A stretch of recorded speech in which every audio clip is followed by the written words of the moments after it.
আসসালামু আলাইকুম, সবাইকে লাইভ স্পিডে স্বাগতম। বরাবরের মতো এবারও ইফতার বাজার শুরু হয়ে গিয়েছে চকবাজারে, পুরান ঢাকা। তো এখানে বিখ্যাত বিখ্যাত এক একটা আইটেম প্রতিবারই ভাইরাল হয়। এর মধ্যে এবার একটা ভাইরাল হয়েছে, সেটা হচ্ছে শিক্ষিত খাসি। তো শিক্ষিত খাসি দেখার জন্য গেলাম, তো শিক্ষিত খাসির সেই মামাকে পেলাম না, যদিও অনেক ভিড় ছিল, যার কারণে আমি খুঁজে পাইনি। এটা হচ্ছে মূল কথা।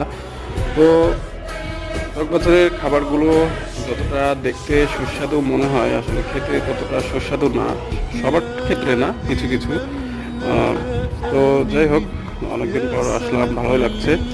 আপনারাও আসতে পারেন, শিক্ষিত খাসি নিতে পারেন। তো এখন বিকেল টাইম, তো বিকেলবেলা অনেক ভিড় হয়।